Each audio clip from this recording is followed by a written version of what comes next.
House Financial Services Committee member Lance Gooden. Congressman, it's good to see you. Thanks very much for joining us. How would you assess the border today, given that Kamala Harris just yesterday or the other day said that it's a secure border? It's crazy to say anything like that. The border is very much open. It has been since the day after Donald Trump left office. And I think your mayors in places like New York and Chicago are waking up to that. They probably still won't admit it, but we're seeing these crisis situations move to places like Chicago, New York, and soon to be Martha's Vineyard. And I'm hoping some of these liberal leaders will wake up and realize that what their vice president and president have told them for the last year and a half is just not accurate.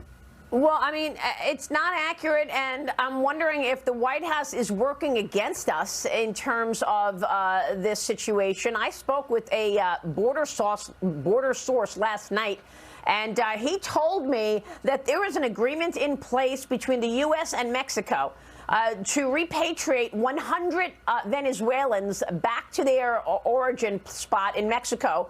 They were going back and forth to repatriate these 100 Venezuelans a day, and then the White House nixed it. So there was an agreement in place. He told me that it's a majority of Venezuelans coming through El Paso, and they're getting 1,300 people a day. The agreement was to send 100 of those 1,300 back, but the White House nixed it yesterday. So what is the White House doing about all of this? Is it getting in the way of potential agreements to send people back?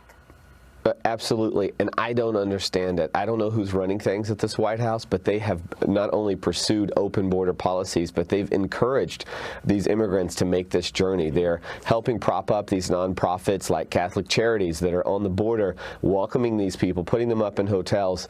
If I had one complaint of my Republican governors, it's that we waited too long to start this new practice. I wish we'd have done this a year ago, but I'm happy it's happening now, because I think that these East Coast and Chicago type places that start to receive these influxes of immigrants will be forced to make a change in their policy and how they address this. But you're going to start seeing in places like Chicago and New York what we've seen at the Texas border for the last year and a half, and it's a crisis.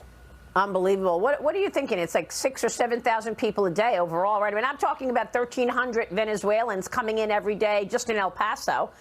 This source last night told me we are getting run over. That's his quote, not mine. We are run over by all of these people. They don't have the capacity to put them anywhere. The American people have no idea how bad it really is, I know. And I hope that they start waking up. And I can't imagine that people will be running to the airport in Martha's Vineyard to welcome them, so that will be interesting to see over these next few days.